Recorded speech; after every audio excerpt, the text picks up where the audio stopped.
আমরা যদি শত্রু এবং মিত্র এখন পর্যন্ত আইডেন্টিফাই করতে না পারি তাহলে সামনে আবার আমাদের জন্য দুঃশাসন আসতে পারে। এখন এই শত্রু এবং মিত্র কারা? 28 অক্টোবর যদি আমরা দেখি, সে 28 অক্টোবরে খুনি হাসিনা এবং তার দোসর 14 দলীয় জোট সেদিন দিনে দুপুরে আমাদের ভাইদেরকে মেরে রক্তাক্ত করে নৃত্য করেছিল লাশের উপরে। সে নৃত্য করেছিল কারা? বাপ্পাদিত্য বসু ছাত্রমৈত্রীর। এই দূষররা, এই কালচারাল ফেসিস্টরাই শাহবাগ কায়েম করার মাধ্যমে বাংলাদেশে দীর্ঘদিন ধরে ফেসিবাদ কায়েম করেছিল। আমাদের আলেম ওলামাদের উপর যে হত্যাকাণ্ড হয়েছিল সেই হত্যাকাণ্ডের বৈধতা দিয়েছিল। আল্লামা দেলাওয়ার হোসেন সাঈদীর রায় পরবর্তী সারা দেশে যে গণহত্যা সংঘটিত হয়েছিল সেই গণহত্যার বৈধতা দিয়েছিল। এবং বাংলাদেশে যে ফেসিবাদ কায়েম হয়েছিল, খুনি হাসিনাকে ফেসিস্ট হতে যারা সহযোগিতা করেছিল তারা হচ্ছে এই কালচারাল ফেসিস্টরা। এবং এই কালচারাল ফেসিস্টরাই আমাদের পার্বত্য চট্টগ্রামে যে আজকে বাংলাদেশের অখণ্ডতা, বাংলাদেশের স্বাধীনতা, সার্বভৌমত্ব আজকে যে উজ্জ্বল অবস্থায় আছে, এই পার্বত্য চট্টগ্রাম মেজর জিয়ার, শহীদ জিয়ার এবং বেগম খালেদা জিয়ার সিগনিফিক্যান্ট অবদান আছে। আজকে পার্বত্য চট্টগ্রামের সিকিউরিটি ইনশিওর করার ক্ষেত্রে আমরা শহীদ জিয়ার গুরুত্বপূর্ণ অবদান দেখতে পেয়েছি। কিন্তু এই পার্বত্য চট্টগ্রামের স্বাধীনতা, সার্বভৌমত্ব, অখণ্ডতা এবং বাংলাদেশের অখণ্ডতা নষ্ট করার জন্য এই কালচারাল ফেসিস্টরাই বিভিন্ন ধরনের ষড়যন্ত্র এবং চক্রান্ত করছে। সেখানে আমাদের এই শত্রুদেরকে চিনতে হবে। জুলাই বিপ্লবের পরে আজকে এদেশের মানুষ আজাদি পেয়েছে, এদেশের বাংলাদেশপন্থী মানুষ আজাদি পেয়েছে। এই বাংলাদেশপন্থী মানুষদের মধ্যে বিভাজন তৈরি করার জন্য এই কালচারাল ফেসিস্ট শক্তি আবার নতুনভাবে ষড়যন্ত্র এবং চক্রান্ত করছে। আমি সবাইকে অনুরোধ করব, এই 28 অক্টোবর থেকে শিক্ষা হচ্ছে এই কালচারাল ফেসিবাদের বিরুদ্ধে, কালচারাল ফেসিস্টদের বিরুদ্ধে, মুজিববাদের বিরুদ্ধে আমাদের সবাইকে ঐক্যবদ্ধ থাকতে হবে। আমরা কি পারবো? ইনশাআল্লাহ, ইনশাআল্লাহ। এবং একই সাথে আমি অনুরোধ করব, আমাদের আজকে জুলাই বিপ্লবের পরে 1 বছর হয়ে গেছে, অন্তর্বর্তীকালীন সরকারকে শহীদদের রক্তের উপর বসানো হয়েছে। যে প্রত্যাশা, যে আকাঙ্ক্ষা নিয়ে আমরা বসেছি, যেভাবে বিপ্লবকে ধারণ করার দরকার ছিল, আমরা তার ব্যর্থই দেখতে পাচ্ছি। আজকে আমরা অনুরোধ করব অন্তর্বর্তীকালীন সরকারকে, বিগত ফেসিবাদী আমলে খুনি হাসিনা এই 28 অক্টোবর থেকে শুরু করে, পিলখানা হত্যাকাণ্ড থেকে শুরু করে, আল্লামা দেলাওয়ার হোসেন সাঈদীর রায় পরবর্তী গণহত্যা, বিচারিক হত্যাকাণ্ড এবং বেগম জিয়া থেকে শুরু করে বেগম জিয়ার উপর যে দীর্ঘদিন ধরে কারাগারে নিষ্পেষণ করা হয়েছে, এবং ছাত্রদল, ছাত্র শিবির এবং বিএনপি, জামাত সহ বাংলাদেশপন্থী রাজনৈতিক দলের উপর যারা নির্যাতন, নিষ্পেষণ করেছে, যারা গুম করেছে, আয়নাগর তৈরি করেছে, খুন করেছে, এই সকল চক্রকে দৃষ্টান্তমূলক বিচারের আওতায় নিয়ে আসতে হবে। এবং এই জুলাইয়ে যে গণহত্যা এবং শিশু হত্যা সংঘটিত হয়েছে, এই প্রত্যেকটা হত্যাকাণ্ডের বিচার এই দেশে হইতে হবে। খুনি হাসিনাকে দেশে আনতে হবে, তাকে ফাঁসিতে ঝুলাতে হবে। এবং অন্তর্বর্তীকালীন সরকারকে বলতে চাই এবং আন্তর্জাতিক অপরাধ ট্রাইব্যুনালকে বলতে চাই, আপনারা সাহস নিয়ে বিচার করেন। ছাত্র জনতা আপনাদের সাথে আছে।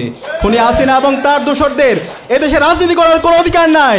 খুনি হাসিনার নিষিদ্ধ ঘোষিত আওয়ামী লীগ, নিষিদ্ধ ঘোষিত ছাত্রলীগ, নিষিদ্ধ ঘোষিত যুবলীগ এবং তার দোসরদের বাংলাদেশে রাজনীতি করার কোনো অধিকার নাই।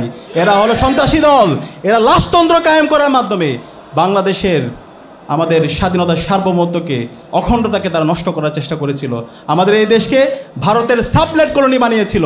ভারতের প্রেসক্রিপশনে আমাদের দেশের রাজনীতি, অর্থনীতি থেকে শুরু করে আমাদের এই শিক্ষা ব্যবস্থাকে তারা ধ্বংস করেছে। সুতরাং এই দেশে আর মুজিববাদীদের, খুনি হাসিনার রাজনীতি করার কোনো অধিকার নাই। আমি জাতীয় নেতৃবৃন্দকে অনুরোধ করব, আমাদের ঐতিহাসিক একটি সুযোগ এসেছে, এই সুযোগকে আমাদেরকে কাজে লাগাতে হবে। আমরা সবাই এই জুলাই বিপ্লবের যে আকাঙ্ক্ষা, শহীদদের যে আকাঙ্ক্ষা, সেটাকে ধারণ করে আমাদেরকে ঐক্যবদ্ধভাবে রাজনীতি করতে হবে। আমাদের রাজনৈতিক ভিন্নতা থাকবে, আদর্শিক ভিন্নতা থাকবে, কিন্তু খুনি হাসিনার বিচার প্রশ্নে, বাংলাদেশ প্রশ্নে আমাদের সবাইকে ঐক্যবদ্ধ হইতে হবে।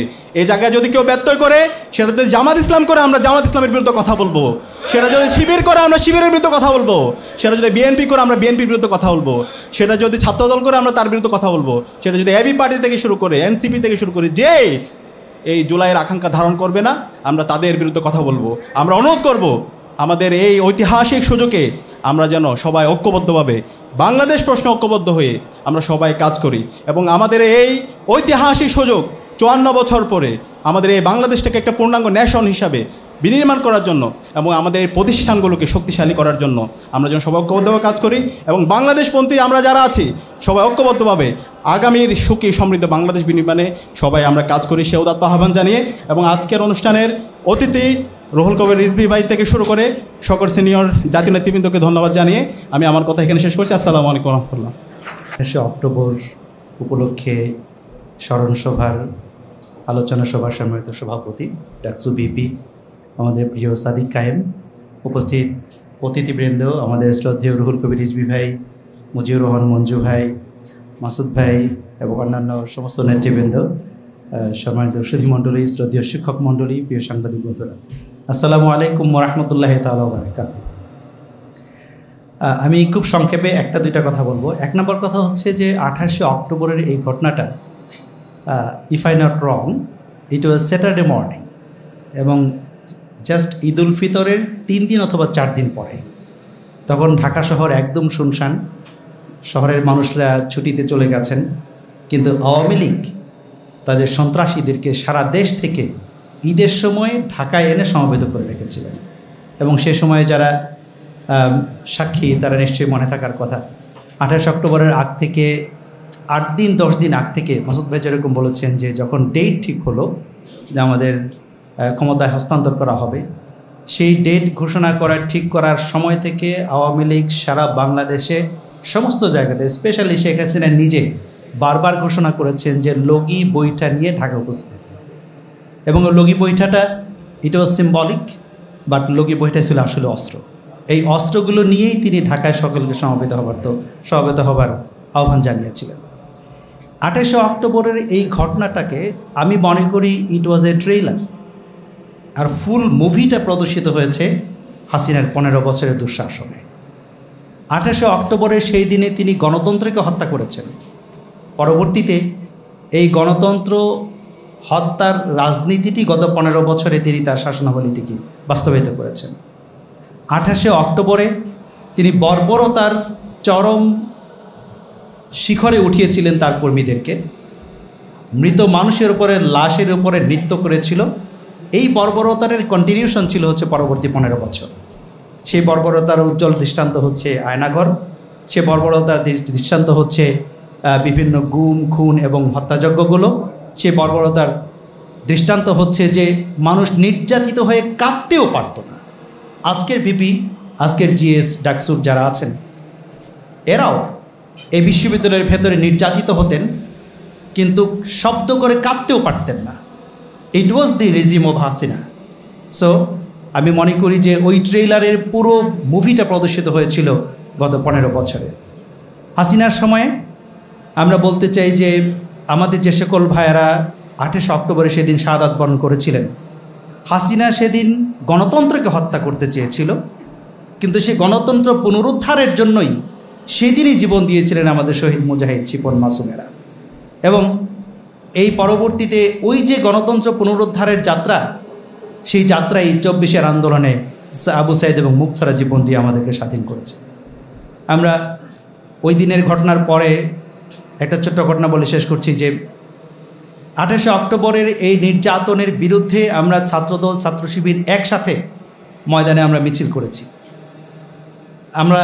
আমার স্পষ্ট মনে আছে যে 28শে অক্টোবরের এই হত্যাকাণ্ডের প্রতিবাদে ছাত্রদল, ছাত্র শিবির একসাথে মিছিলের একটা পর্যায়ে আমরা যখন যাচ্ছিলাম, আমি দাঁড়িয়েছিলাম, আমার ডান হাতে ছিল পিন্টু ভাই এবং বাম হাতে ছিল ইলিয়াস আলী।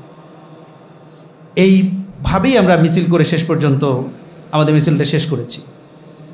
ওই রাজনৈতিক সম্প্রীতিটা ওই সময়টাতে ছিল এবং সেই রাজনৈতিক সম্প্রীতির কারণেই পরবর্তীতে এখনকার সময়ের আমরা বাংলাদেশটাকে আমরা চাই।